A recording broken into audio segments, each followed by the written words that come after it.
자, 이제 오늘 말씀으로 들어갑니다. 오늘은 슬기로운 가정생활 두 번째 시간으로 부모사랑이라는 제목으로 함께 은혜 나누려고 합니다. 아이들이 왜 지금 이야기하는지 알아요. 슬기로운 의사생활 그거 아니고요. 가정생활. 슬기롭게 가정생활 할 수 있게 되겠죠? 저 그림처럼 어머니와 아들의 손 같기도 하고 서로 맞잡고 함께 기도하는 그런 생각도 하실 수 있고, 또 옆에 있는 카네이션처럼 우리 감사함을 표현해주는 그런 시간이 됐으면 좋겠어요. 어버이 주일이라서 어버이를 위하는 시간이기도 하지만 또 어버이들에 의한 시간이기도 하니까, 또 여기 중에 부모님 없는 분들은 아무도 안 계시니까, 비록 부모님이 소천하셔서 이 자리에 안 계실지라도 여러분들의 부모와 같은 분들은 또 존재할 수 있으니까 우리가 이 말씀을 다 깨달을 수 있는 시간이 되기를 바랍니다. 어린이들이 있기 때문에 제가 약간 말투가 어린이스러워도 어른들은 이해해 주시기를 바랍니다. 아시겠지요? 예, 우리 어린이들하고 한번 이렇게 말씀을 또 깊이 있게 나누고, 그렇다고 해서 어린이들을 위한 설교만은 되지 않을 거라고 저는 생각합니다. 자, 그림을 보여드릴게요. 두 사람이 나옵니다. 두 사람의 공통점이 있습니다. 일단 두 사람 이름을 아세요? 왼쪽에 있는 사람 누구죠? 어떻게 알았어? 야, 너 아인슈타인 아니야? 아인슈타인, 그죠? 또 오른쪽은 누구예요? 벌써 나왔어, 그죠? 에디슨, 발명왕 에디슨. 두 분이 비슷한 시기에 살았고 두 분 다 이과네. 고등부 이과야, 이과. 고등부 이과 많지, 그죠? 이과인데 둘 다 과학자 또는 발명가로서 이 사회에 지대한 영향을 미친 분들이에요. 그런 공통점이 있어요. 그리고 또 어떤 공통점이 있을까? 이 두 분의 어린 시절에 공통점이 있어요. 뭔지 아세요? 둘 다 학교에서 퇴학을 당했다는 거예요. 알버트 아인슈타인은 이 천재적인 머리를 가지고 공부를 잘했을 것 같은데, 제가 조사를 해보니까 아인슈타인은 무엇을 하건 가능성이 희박하다. 가정통신문에 그렇게 써 있을 정도였고, 그래서 결국은 어머니가 데리고 와서 직접 가르치는, 결국 학교에서 쫓겨나는 그런 신세였다고 그래요. 그리고 토머스 에디슨 같은 경우도 1 더하기 1은 몇이니? 그러면 몇이에요? 여기 연부 몇이지? 1 더하기 1을 했더니 4라고 하는 친구 있네. 1 더하기 1은 2, 그지? 2. 예, 2가 정상인 거죠. 그런 애들이 학교에서 공부하고 있는 거잖아요. 근데 에디슨 1 더하기 1 그랬더니 1 이래 버렸어요. 그래서 잘렸대요. 물론 뭐 그렇게 해서만 잘린 게 아니겠지요. 엉뚱하기는 참 대단했던 것 같습니다. 친구들에게 바보라는 이야기도 듣고, 또 태워도 연기 나지 않는 풀이 있다는 걸 증명하다가 헛간을 다 태워 먹기도 하고, 결국은 학교에서 잘렸어요. 잘려가지고 집에 왔는데, 또 집에서도 뭔가 자기가 해보다가 귀를 다쳐가지고 귀가 안 들리는 또 그런 불운한 어린 시절이 있었죠. 어쨌든 두 사람은 학교에서 떠났으나 어머니의 좋은 가르침을 통해서 훌륭한 사람으로 살게 됐죠. 그만큼 어머니의 역할은 매우 중요한 거죠. 첫 번째 만남도 어머니예요. 여러분들이 태어나서 제일 먼저 만난 사람은 누굴까요? 간호사요 이러면 안 돼요. 의사요 이러면 안 돼요. 여러분, 어머니를 처음 만난 거예요. 그리고 아버지도 만나고, 그렇게 해서 같이 한 가족이 됐어요. 첫 번째 가정은 첫 번째 교회이기도 해요. 첫 번째 학교이기도 해요. 심지어 첫 번째 정부이기도 해요. 첫 번째 나라라는 거죠. 첫 번째 세상이에요. 여기서 어린이들이 자라온 거고, 여기에 역할을 해주신 분들이 부모님이라고 말씀드릴 수 있습니다. 여러분, 부모의 역할이 얼마나 중요한지는 강조할 필요가 없습니다. 지난주에 우리 아버지 어머니들이 계시는 자리에서 우리가 골로새서 2장 3장 말씀에 대한 말씀을 가지고 시작을 했잖아요. 이 놀라운 축복이 우리들 모두에게 있기를 간절히 바랍니다. 무슨 말씀이냐면 새 사람이 되었다는 것이죠. 우리는 예수님을 믿고 다 새 사람이 되었습니다. 아멘이십니까? 우리는 다 새 사람이 되어서 새롭게 되었습니다. 자, 골로새서 3장 10절 말씀을 함께 보시겠습니다. 새 사람을 입었으니 이는 자기를 창조하신 자의 형상을 쫓아 지식에까지 새롭게 하심을 받은 자니라. 자, 여기 보니까 새 사람이 되었대요.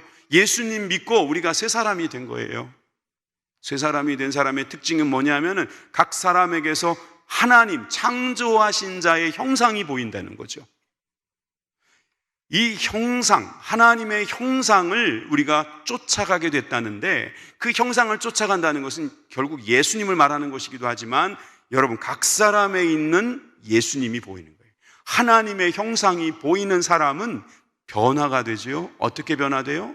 새롭게 되는 변화가 있어요. 새롭게 되는 변화는 어디서 시작된다 그랬어요? 지난주에 가정에서부터 시작한다 그랬어요. 그래서 부모님들에게 이런 말씀을 드렸지요. 21절입니다. 21절의 말씀, 아비들아, 여기는 어머니들도 포함되어 아비들아 너희 자녀를 경록해 말지니 낙심할까 함이라. 얘들아, 지난주에 목사님이 너희들 부모님께 뭐라고 말씀드렸냐면 너희들 화나게 하지 말라 그랬어. 잘했지? 네, 잘했지. 여러분들을 화나지 않게 하실 거예요. 근데 여러분 자꾸 화나게 만들잖아, 사실은. 여러분 책임도 좀 있는 거잖아, 그치? 네. 근데 우리는 이렇게 배웠어요. 화나게 하지 마라. 왜? 화 안 나면은 뭐 야단도 칠 수 없고 잘못한 걸 고칠 수도 없는데. 그런데 왜 경록해 하지 말라고 했냐면 부모님과 여러분들이 사이좋게 지내라고. 그렇게 하나님께서 우리에게 가르쳐 주신 거예요. 여러분들도 할 일이 있고 부모님들도 할 일이 있어요. 그래서 서로 경록해 하지 않는 것 필요합니다. 그런데 오늘은 부모님들의 시간이라고 제가 아까 말씀드렸죠. 부모님에 대한 사랑, 부모님을 사랑하는 법에 대해서 오늘 두 가지로 짧게 나누도록 하겠습니다. 첫째는 부모님께 순종하라입니다. 부모님께 순종하라. 이 뜻은 사실은 부모 순종으로 권위를 배운다, 이런 뜻이 있어요. 한 번 더 눌러봐. 네. 권위를 배운다, 이 말은 이제 여러분들에게 좀 어려운 말인데 이렇게 생각하면 돼요. 이 세상에서 꼭 알아야 될 것을 가정에서 배워야 된다는 거예요. 자, 그래서 오늘은 두 단어만 외우면 돼요. 첫 번째, 영어로 할게요. 오늘은 첫 번째 뭐만 하면 될 것 같아? 저거 읽을 줄 알지? 우리 친구들, 그죠? 영어로 된 것만. 자, 크게 시작. 오, 영어 잘하네요. Yes. 오늘 yes, 첫 번째 yes만 딱 배워요. 순종, 이거 해봐야 이거 꼭 좀 해줬으면 좋겠어. 그럼 yes. 예, 순종하는 겁니다. 여러분, 이 순종을 배우라고 성경은 가르치고 있습니다. 우리 학생들, 어린이들은 순종을 배워야 합니다. 아유, 목사님, 그 얘기 너무 많이 들었어요. 10,000번에서 한 2-3번 빠질 거예요. 너무너무 많이 들었어요. 그래, 많이 들은 것만큼 중요하다는 거지. 중요한 건데 왜 중요한지에 대해서는 우리가 좀 설명이 필요해요. 오늘 그 설명을 하면 될 것 같아요. 자, 오늘 본문이었던 골로새서 3장 20절 말씀을 우리 다 같이 큰 소리로 읽겠습니다. 시작. 자녀들아, 모든 일에 부모에게 순종하라. 이는 주 안에서 기쁘게 하는 것이니라. 아멘. 부모에게 뭐하라? 순종하라. 예, 순종하라. 여러분 다 순종하시기를 바랍니다. 우리 순종하기를 원하는 우리 교회 학교 친구들만 아멘 합시다. 아멘, 아멘. 여러분 순종하시기를 바라요. 이렇게 순종하면 주 안에서 기쁘게 할 수 있는 거라 말씀하십니다. 자, 순종은 참 중요한 것입니다. 앤드류 머레이라고 하는 아주 유명한 목사님이 계세요. 남아공에서 태어나고 영국에 가서 공부하시고 많은 저작을 남기신 분인데, 이 앤드류 머레이라는 목사님이 이렇게 멋있는 말을 남겼어요. 첫 번째 말은 모든 그리스도인들은 그리스도인이 되는 순간 순종의 학교에 입학했습니다. 순종의 학교에 들어가는 것은 바로 그리스도인이 되는 과정이에요. 그리스도인이 됐는데 순종의 학교에 입학 안 한 사람은 없다, 이 말이에요. 그래서 이런 말도 했어요. 순종이야말로 그리스도인임을 보여주는 단 하나의 증명서입니다. 여러분, 순종은 그 사람이 그리스도인인가 아닌가를 보여주는 학생증이다 이 말이에요. 주민등록증이라 이 말이죠. 여러분들이 그리스도인인지를 증명해 보일 수 있는 방법은 여러분들이 얼마나 순종을 잘하느냐 하는 거라는 거예요. 요즘 세상은 순종이 미덕이 아닌 것 같습니다. 순종하는 것만이 전부가 아니라고 가르치는 사람들도 있습니다. 그러다 보니까 순종보다는 왜요? 왜 그렇게 해야 되는데요? 그렇게 물어보는 게 더 똘똘한 것처럼 보입니다. 다시 말해서 또 반항하거나 또 저항하거나 또 그로 인해서 뭔가 사회를 고치려고 드는 사람들을 굉장히 좋게 봅니다. 잘못된 것은 고쳐야 돼요. 그래서 권위주의 같은 것은 바꿔야 돼요. 어린이들은 권위주의를 나중에 학교 가서 배우도록 해요. 근데 어른들은 아시죠? 권위주의는 없애야 됩니다. 그러나 권위는 있어야 합니다. 이 권위가 없으면 결국은 손해를 누가 보느냐? 바로 약한 자들이 봅니다. 이 권위는 사실상 우리들에게 안전한 길을 제공합니다. 성경은 이렇게 또 말씀하고 계십니다. 잠언 23장 22절에서 23절, 너 낳은 아비에게 순종하고, 청종하라는 거죠, 청종. 그리고 내 늙은 어미를 경히 여기지 말라. 진리를 사고서 팔지 말며 지혜와 훈계와 명철도 그리할지니라. 여러분, 아버지를 청종하세요. 아버지의 말씀을 경청하시라는 거예요. 어미의 말을 가볍게 여기지 말래요. 이게 얼마나 좋은 거냐면 그 밑에 보니까 진리가 우리를 자유케 한다 그랬잖아요. 지혜, 얼마나 중요해요? 공부에서도 얻을 수 없는 게 지혜예요. 훈계, 명철, 이게 다 누구의 거예요? 바로 부모님의 말씀을 잘 듣는 사람의 것이라는 거예요. 여러분, 우리가 이렇게 순종을 잘 하면 얻는 유익이 많다는 사실을 잘 압니다. 하나님께서 우리를 사랑하시기 때문에 우리를 너무나 아끼셨어요. 그래서 우리에게 하신 일을 요한복음 3장 16절에서 이렇게 요약해서 말했어요. 하나님이 세상을 이처럼 사랑하사 독생자를 주셨으니 이는 저를 믿는 자마다 멸망치 않고 영생을 얻게 하려 하심이라. 저기 흰 글씨로 보니까 주셨다. 여러분, 사랑하면 주게 돼 있어요. 사랑하면 얻을 수 있어요. 부모님은 여러분들을 사랑해서 주었어요. 너무나 많은 걸 줬어요. 여러분들이 여기까지 오는 동안 부모님들이 얼마나 많은 일을 했는지 몰라요. 내가 좀 더러운 이야기 해볼게요. 여러분들이 똥을 몇 번이나 쌌을까? 여러분들이 오줌을 몇 번이나 쌌을까? 여러분들이 밥을 얼마나 많이 먹었을까? 여러분들이 빨래를 얼마나 많이 만들어냈을까? 그거 누가 했어요? 엄마가 했어요. 앞으로도 그 일을 누가 하겠어요? 제가 해야죠. 자기가 해야지 왜 엄마가 자꾸 한다 그래? 당분간은 엄마가 해줘야 돼요. 사실 생각해보면 우리 어린이들도 야, 그래, 엄마 고맙다. 엄마 너무 감사하네. 또 여러분들이 지금 가지고 있는 여러 가지 것들 누가 사준 거예요? 결국 아빠가 돈 벌어서 사준 거죠. 아빠가 해준 것, 이런 거 생각해보면 엄마가 왜 그렇게 잘해줄까요, 여러분들한테? 사랑하니까. 그죠? 사랑하면 주는 거예요. 그런데 여러분들은 부모님께 줄 수 있는 게 있어요? 뭘 줘야 돼요? 여러분들도 줄 게 있을 거예요. 찾아보세요. 그게 바로 순종이라고요. 부모님은 여러분들에게 가진 것을 모두 다 주고 있어요. 여러분들도 부모님에게 줄 수 있는 것은 순종이다 이 말이에요. 근데 그 순종을 통해서 얻는 유익이 기가 막혀요. 우리는 이 순종을 통해서 우리에게 너무나 귀한 축복이 있다는 사실을 기억하길 바랍니다. 그런데 이게 얼마나 중요한 건지를 여러분들에게 좀 뼈저리게 느끼기 위해서 불순종하면 어떻게 되는지부터 먼저 보여드릴게요. 성경은 불순종하는 자에게 이렇게 될 거라고 경고합니다. 에베소서 5장 6절입니다. 누구든지 헛된 말로 너희를 속이지 못하게 하라. 이를 인하여 하나님의 진노가 불순종의 아들들에게 임하나니. 그럼 불순종하면 하나님의 진노가 임한다고 그랬어요. 이건 복잡한 이야기를 딱 정리한 말씀이라 나중에 내용을 듣더라도 결론은 이거예요. 여러분들이 불순종하는 사람이 되면 결국 심판을 받을 거예요. 여러분, 순종은 얼마나 중요한지 몰라요. 특히 아무것도 모를 때는 순종이 최고예요. 순종이야말로 우리가 더 나아지는 유일한 길이에요. 왜? 그거 왜 해야 돼요? 나 하기 싫은데. 그런 애들은 절대로 잘할 수가 없어요. 예, 할게요. 예, 해볼게요. 예스 하고 하는 친구들이 처음엔 잘해요. 제 아이들 이야기를 하지 말라고 그랬는데 또 하게 되네요. 아들이 냉면을 처음에 못 먹었어요. 이게 무슨 음식이냐 하는 식이죠. 국수면 따뜻해야지 왜 차냐 이거죠. 그리고 왜 이렇게 질기냐 이거예요. 지금 저보다 냉면을 더 좋아합니다. 왜 그렇게 됐을까요?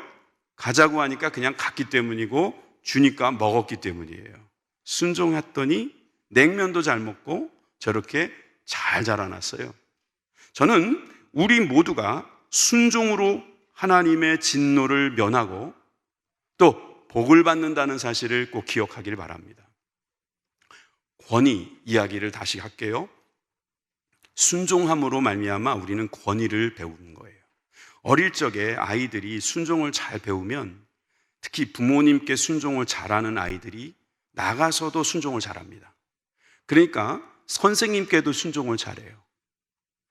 선생님이 얼마나 학생들에게 좋은 걸 가르쳐 주고 싶어 하겠어요? 그런데 순종이 훈련되지 않으면 못 배우는 거예요. 자, 조금 더 지나가 볼까요? 나중에 사회에 나갔어요. 경찰이 앞에서 딱 세우는 거예요. 경찰이 세우는데 너 뭐야? 이러고 순종하지 않거나 그 권위에 복종하지 않으면 그 사람은 법을 어기면서 살아가는 잘못된 길을 갈 수가 있어요. 권위를 어릴 때부터 존중하는 훈련은 순종에서부터 시작되는 것입니다. 아버지, 어머니들이 애들을 앞에서 편하게 살려고 순종하려는 게 아니에요. 부모님들은 어차피 여러분들한테 다 주고 떠날 생각을 갖고 계신 분들인데 그것 조금 편하자고 여러분들한테 순종하라는 게 아니에요. 순종은 어릴 때부터 배워야 돼요. 그 권위를 배워서 그 권위를 통해서 점점 나아질 때, 교회도 보세요. 교회도 오면은 목사님 중에 젊은 목사님들도 있거든요. 그런데 나이가 훨씬 많으신 장로님들이나 이런 어르신들께서 목사님 하고 먼저 인사를 해요. 왜 그래요? 권위라서 그래요. 권위. 경찰도 마찬가지지만 우리 교회에 안내하시는, 교통봉사하시는 분이 스톱! 여기서 서주세요! 그러면 딱 서줘야 돼요. 왜? 교회의 권위로 거기 있는 거거든요. 저기서 지금 봉사하시는 우리 봉사집사님들이 여기 앉으세요. 그러면 예, 그리고 거기 앉아야 돼요. 왜? 권위니까. 권위니까. 여러분, 어린이들에게 이 권위를 가르치는 것은 부모님을 순종하는 것부터 시작된다는 것을 알아야 합니다.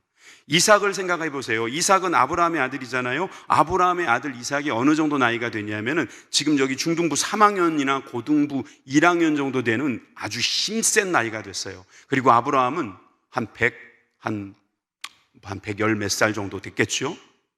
그러면 누가 이겨요? 아버지하고 아들하고 싸우면 당연히 아버지가 이기지 뭐. 그런데 만약에 힘으로 한다면 아버지가 이삭을 이길 수 없을 거예요. 그런데 이삭은 거기에서 묵묵히 묶이고 칼로 내리치려고 해도 거기서 가만히 있습니다. 왜 그렇겠어요? 순종을 배웠기 때문이에요. 그것을 왜 성경에서 보여주세요? 바로 그 모습이 예수님의 모습이다 이 말이에요. 예수님도 순종하시는 분이셨어요. 예수님은 하나님이셨지만 그 순종을 통해서 우리에게 가르쳐 주셨어요. 순종이 무엇인지. 히브리서 5장 8절을 우리 어린이들만 한번 큰 소리로 읽어봅시다. 시작. 그가 아들이시라도 받으신 고난으로 순종함을 배워서. 하나님의 아들이시면서 하나님과 본질상 원래 같은 분이신데 그런 분이 고난을 일부러 겪으시고 순종을 배우셨다는 거예요. 우리들에게 그것을 가르쳐 주시기 위해서. 그래서 예수님이 기도하시는 걸 보세요. 겟세마네 동산에서 했던 기도지요. 마가복음 14장 36절 우리 어른들께서 한번 읽어봐 주시겠어요? 시작. 가라사대 아바 아버지여 아버지께서는 모든 것이 가능하오니 이 잔을 내게서 옮기시옵소서. 그러나 나의 원대로 마옵시고 아버지의 원대로 하옵소서 하시고. 여러분, 저것은 순종입니다. 예수님이 순종하시니까 자신의 생각이 있었지만, 바람이 있었지만 내 원하는 대로 하지 마시고 아버지가 원하는 대로 하십시오. 이 순종을 주님께서 우리에게 가르쳐 주신 것입니다. 예수님이 순종하셨기 때문에 우리가 구원받은 거예요. 예수님이 만약에 나 십자가 싫습니다, 그냥 천사들을 다 내려보내가지고 그냥 다 구원하시면 되잖아요. 원 바이 원, 1대1로 다 구원시켜 주시면 되지 않습니까? 지금 뭐 6억, 60억인가요? 몇 억이에요 지금 인류가? 뭐 지금까지 태어난 사람까지 다 합쳐서 만약에 한 1000억이 된다 합시다. 하나님께서 1000명의 천사를 못 만드실까요? 1000억 명의 천사를 못 만들까요? 근데 그렇게 안 하시고 하나님의 아들 예수님에게 고난을 겪게 하시고 순종을 가르치셔서 구원하셨어요. 그것은 바로 우리들도 그러한 모습으로 살아갈 때 우리에게 주어진 귀한 사랑을 알게 되고 깨닫게 된다는 것이죠. 우리가 하나님처럼 완벽하지가 않기 때문에 우리는 권위 앞에서 순종하는 것을 배우고 그 배움이 우리의 삶 속에서 하나님의 영광으로 나타나게 될 것입니다. 베드로전서 2장 18절에 보면은 이런 말씀도 있어요. 사환들아 범사의 두려워함으로 주인들에게 순복하되, 이 말은 순종한다는 말인데 선하고 관용하는 자에게만 아니라, 아주 좋은 분, 아주 착한 분, 그런 분들이 이렇게 해라 하면 예 하고 하기 좋은데 그 밑에 뭐라고 돼 있어요? 또한 까다로운 자들에게도 그리하라. 우리들 중에서는 까다로운 분들도 있어요. 부모님들 중에 까다로운 부모님 있잖아요. 오늘은 이렇게 말씀하시는데 또 내일은 이렇게 말씀하시고 까다롭죠. 그래도 까다로워도 그분에게 순종하다 보면 거기에서 우리가 얻게 되는 유익이 있어요. 어른 여러분들께서도 부모님들을 생각할 때 여러분들의 부모님이 어린 시절에 까다로우신 분이셨을 수도 있습니다. 술을 드시고 들어오시면 용돈을 두둑히 주는 부모님도 계시지만, 제가 만나본 어떤 분들은 그렇게 아이들을 때리고 괄시하더라는 거죠. 그래서 아버지가 싫대요. 아버지는 생각하고 싶지도 않대요. 사실 이런 일을 마틴 루터도 경험했나 봐요. 그래서 마틴 루터는 그 책에 이런 기록도 했어요. 나는 하나님 아버지라고 말하는 게 거부감이 있다. 나는 차라리 하나님 어머니라고 말하고 싶다. 그만큼 상처가 있는 집안이 있어요. 이런 집안 속에서 자란 사람은 하나님 아버지라는 말이 거부감이 있을 거예요. 그러니까 우리의 역할이 얼마나 큰지 알 수 있죠.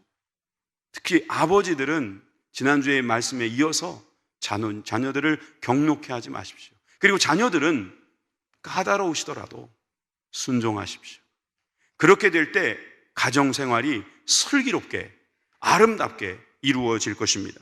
여러분, 특별히 잠언의 말씀, 아까 읽었던 말씀의 뒤를 이어서 읽어줄 텐데요, 의인의 아비는 크게 즐거울 것이다 그랬어요.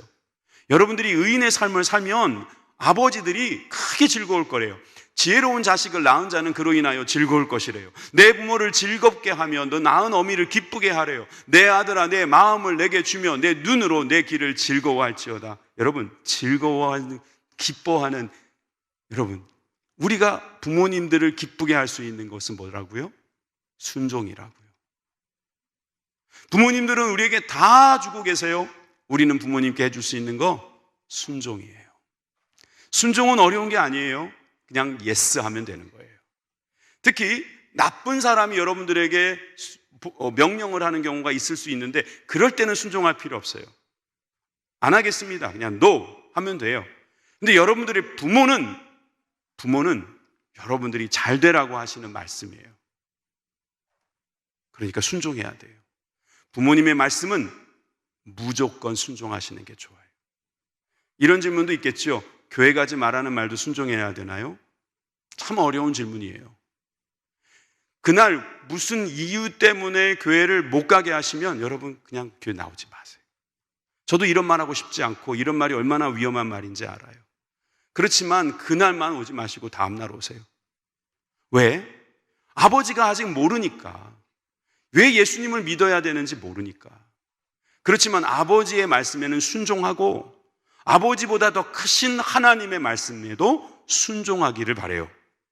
이게 참 어려운 이야기지만 어린이들은 똘똘해서 내 말을 잘 이해할 거라고 생각해요. 자, 말씀을 잘 듣고 있어요. 첫 번째 뭐라고 그랬어요? 부모님께 순종하라. 어른들은요, 부모에게 순종하는 것은 권위를 가르치는 것이다. 꼭 기억하시고, 영어로 뭐라고요? Yes. 그렇죠. 자, 그럼 두 번째, 부모님께 공경하라는 거예요. 부모를 공경하라. 여러분, 부모 공경은 어떤 것이 있느냐? 축복을 받는 은혜가 있어요. 그래서 영어로는 기억하기 좋게 Sir 하겠습니다. SIR, 선생님, 존중하는 사람에게 Sir 하는 거죠. 그럼 붙여가지고 Yes, Sir. 오늘 설교 끝. Yes, Sir. Yes와 Sir, 이 두 가지를 꼭 기억하세요. 부모님에게는 Yes, Sir. 순종과 공경. 그냥 Yes, 이게 아니고 Yes, Sir. 이건 다른 거예요. 응, 알았어. 알았죠. 아, 그렇게 하라고? 알았어. 이게 아니고 Yes, Sir. 예, 알겠습니다. 꼭 그렇게 하겠습니다. 두 가지 차이가 있는 거 알죠? 이제 공경에 대한 이야기를 할게요. 부모님을 공경하라 그랬더니 눈 나쁜 애는 부모님을 공격하라? 요즘 공격하는 애들이 있죠. 부모님을 공격하고 부모님에게 막 욕하고 그런 분들이 있어요. 그러면 안 되겠죠. 제가 재미난 이야기는 아니에요. 그냥 이야기 하나 해줄게요. 나무 그릇 이야기예요. 나무 그릇은 이렇게 생겼어요.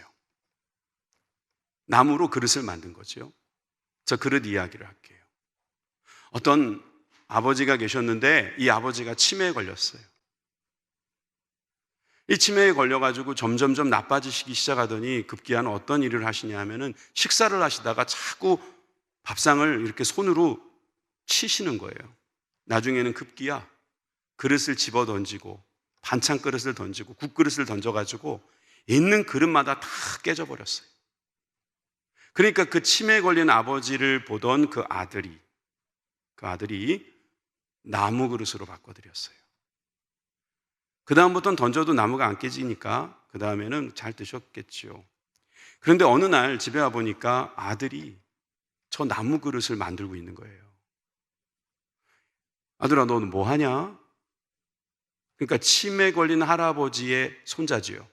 손자가 그 나무 그릇을 만들고 있길래 너 뭐 하냐 그랬더니 나무 그릇이요. 왜 만드냐? 이 다음에 아빠도 치매 걸리면 제가 이거로 해드려야 되잖아요. 부모가 하는 거 애들은 보고 배우는 것입니다. 이런 이야기가 세계 곳곳에 있습니다. 우리나라에도 고려장 이야기가 있죠. 고려장 이야기가 다른 나라에도 있어요. 가까운 일본이나 중국에도 비슷한 이야기가 있어요. 이게 바로 우리 인간의 모습이거든요. 공경해야 될 대상에게 공경하지 못하면 결국 공경을 받지 못합니다. 에베소서 6장 2절에서 3절 말씀이 지난주처럼 골로새서 3장의 말씀하고 나란히 가는데 이 말씀에도 이렇게 나와 있습니다. 함께 읽습니다. 2절과 3절 우리 다 같이 한 목소리로 읽읍시다. 시작. 내 아버지와 어머니를 공경하라. 이것이 약속 있는 첫 계명이니 이는 내가 잘되고 땅에서 장수하리라. 아멘. 공경하래요. 그러면 땅에서 잘되고 장수하겠다 말씀하십니다. 여러분, 공경이라는 것은 카베드라는 말을 우리나라로 번역한 말인데 카베드라는 말은 뭐냐면 무겁게 여기다 이런 말이에요. 이 500ml 이 생수는 가벼워요. 그런데 이게 만약에 쇳덩어리면 무거울까요? 가벼울까요? 그때는 어이구 무거워 이러겠죠? 이게 카베드예요. 무거우니까 두 손으로 들고 조심하고 떨어뜨릴까 봐 주의하겠죠. 카베드예요. 공경하는 거예요. 성경에서 공경하라고 표현되어진 대상은 이분에게는 공경해라 할 때는 하나님이 제일 첫 번째고 구약에만 보면 부모에게만 공경하라고 돼 있어요.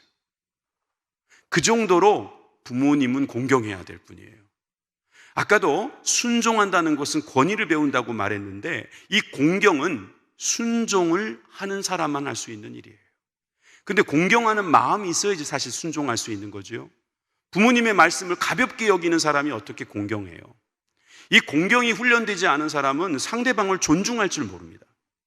어릴 때부터 남의 말을 존중하지 않는 사람들은 경청이라는 게 없어요. 그러니까 사람들에게 늘 무시할 뿐만 아니라 나중에는 무시를 당하죠. 여러분, 어린이 여러분들이 아직은 공경이라는 단어가 무슨 말인지 몰라요. 그렇지만 이것만은 아세요. 부모님의 말씀을 무겁게 생각하자. 가볍게 생각하지 마자. 얘야, 그거 그만하고 밥 먹자. 들렸으면 그 말씀을 듣고 오는 것, 그게 순종이고 공경하는 거예요. 이 공경이라는 것을 잘 배울 수 있게 되기를 주님의 이름으로 축원합니다.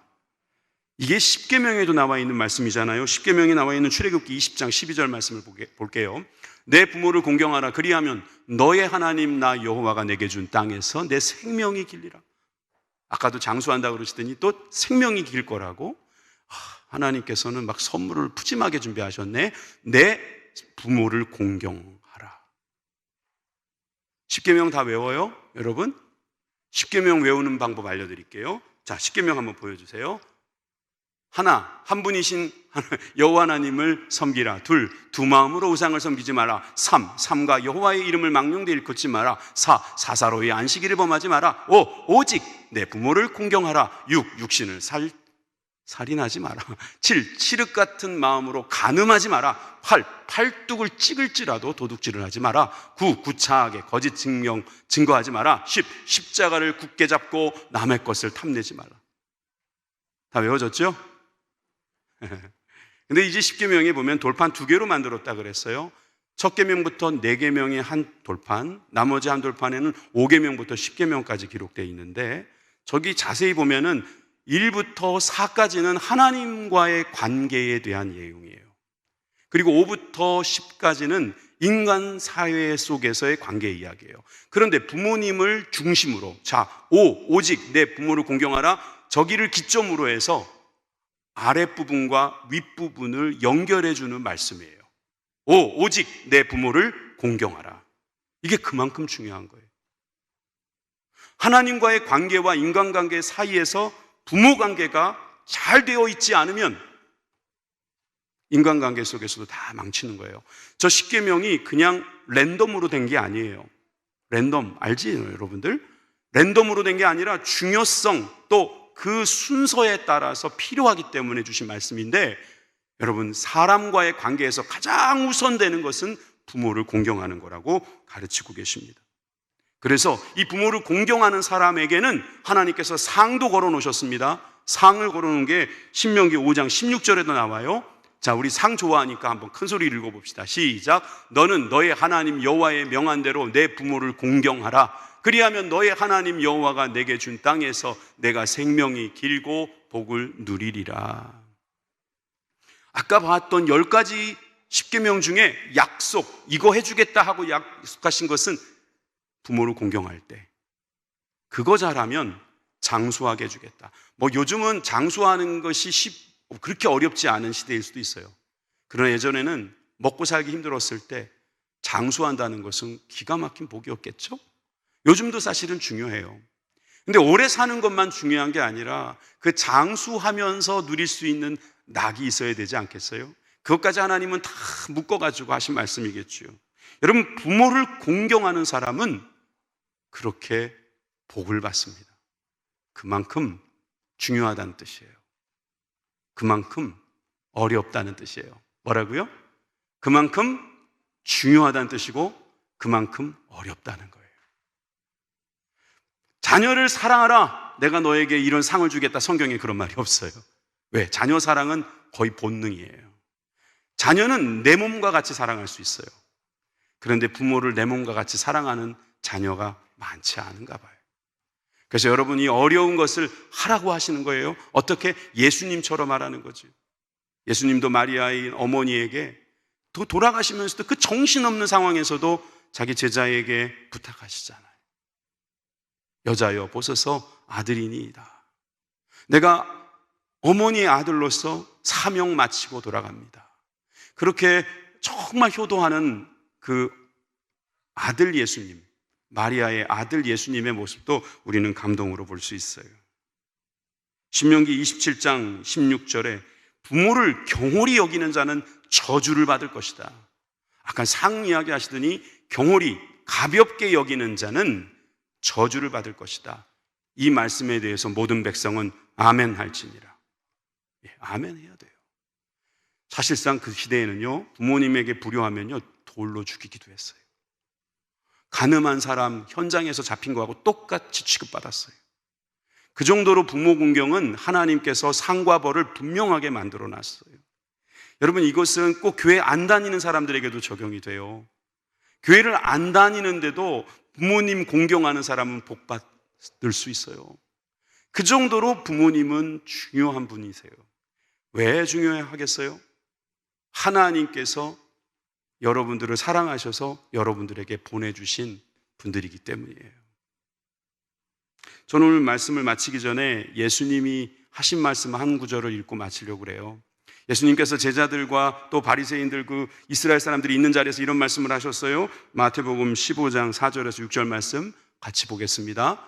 하나님이 이르셨으되 내 부모를 공경하라 하시고 또 아비나 어미를 회방하는 자는 반드시 죽으리라 하셨거든요. 여기까지 우리가 지금 배운 거지요. 너희는 가로되 누구든지 아비에게나 어미에게 말하기를, 너희는이라는 말은 이스라엘 사람들이에요. 예수님 앞에 있는 그 바리새인들 같은 사람들이죠. 누구든지 아비에게 어미에게 말하기를 내가 드려 유익하게 할 것이 하나님께 드림이 되었다 하고 하기만 하면 그 부모를 공경할 것이 없다 하여 너희 유전으로 하나님의 말씀을 폐하는도다. 이게 무슨 말이냐면 부모님께 드리려고 준비했는데 하나님께 드려야 되겠다 해가지고 하나님께 갖다 바쳤으니 나는 부모님께 드릴 게 없습니다. 이렇게 말하는 사람들이 있더라는 거죠. 그래서 마가복음에 보면은 저기서 하나님께 드림이 되었다라는 말을 쉽게 고르반 이랬어요. 고르반. 부모님 앞에서 고르반 그러면 부모님께 용돈 안 드려도 되는 거예요. 부모님께 용돈 드릴 거를 교회에다 갖다 바쳤다. 실제로 교회에 갖다 바쳤겠어요? 그런 사람들은 또 교회에다 드리지도 않아요. 그냥 핑계를 만드는 거지. 핑계거리 만들어가지고 내가 중요한 데 썼으니 부모님께는 드릴 게 없습니다. 죄송합니다 정도 들어갔을까요? 그랬더니 뭐라고 말씀하셨어요? 하나님의 말씀을 폐하는 것이다 그랬어요. 부모님을 공경하지 않는 것에 대해서 예수님은 저렇게 단호하게 이야기했어요. 여러분, 오늘 말씀 너무 잘 들었어요. 그래서 여러분들에게 실천할 수 있는 거 하나 보여주고 마칠게요. 내가 보니까 부모님을 공경하는 것은 예절을 잘 지키는 건데, 내가 지금까지 살아보니까 예절이라는 것은 순서를 잘 지키는 거예요. 순서.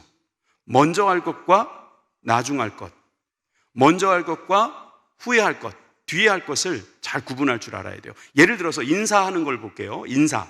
인사는 내가 부모님한테 먼저 인사해야 돼요? 아니면 부모님이 인사하시면 그 다음에 예 부모님 이렇게 인사해야 돼요? 자, 먼저 해야 된다 손 들어보세요. 뒤에 해도 된다 손 들어보세요. 한 명도 없네. 자, 그럼 먼저 쪽으로 가겠습니다. 자, 이거 쉽지요? 인사는 먼저 하는 거예요. 인사는 받고 나서 하는 게 아니에요. 목사님이 이렇게 다니다 보면 저한테 인사 잘하는 친구들이 있어요. 너무 사랑스럽고 너무 행복하고 여러분들에게 내가 하나라도 더 주고 싶어요. 두 번째, 식사. 사자로 오늘 다 끝낼게요. 밥이 나왔어요. 내가 먼저 먹어야 돼요? 아니면은 부모님 먼저 드세요. 그래야 돼요? 자, 먼저 먹어야 된다 손 들어보세요. 그래요. 그 다음에 난 뒤에 먹겠다. 할렐루야. 우리 아이들이 이렇게 똘똘해요. 그렇죠. 뒤에 먹읍시다. 어머니가 먼저 손을 드시고 아버지께서 제일 먼저 아버지가 이제 숟가락을 탁 드시면 그 다음에 하는 거지. 이거 어른들도 못 하시는 분들 있지요? 있잖아요. 이게 무심코 지나가 버리는 거예요. 나보다 나이가 많거나 나를 가르쳐주는 입장에 있는 분이 있다면 먼저 하라고 하는 거예요. 영어에 order라는 말이 있어요. 일본말로 오다 그러죠. O-R-D-E-R. 순서란 뜻도 있죠. 근데 명령이란 뜻도 있어요. 순서를 잘 지키는 거, 이게 예절이에요. 마지막으로 감사에 대한 것도 내가 먼저 감사해야 돼요? 부모님이 나한테 먼저 감사해야 돼요? 인사도 그렇고 식사도 그렇고 감사도 그렇고 다 서로 해야 돼요. 부모님도 자녀들에게 감사해요, 사실은. 근데 자녀들도 부모님께 감사하죠? 그럼 우리가 먼저 해야 될까, 뒤에 해야 될까? 그렇지요, 먼저 해야죠. 먼저 합시다. 감사는 먼저 하는 쪽으로 가겠습니다. 자, 이 그림을 기억해 두세요. 어른들도 생각해 보세요. 부모님께 감사 먼저 하셨습니까? 돌아가신 후에 후회하고 계신 거 아닙니까? 먼저 할 걸, 빨리 할 걸.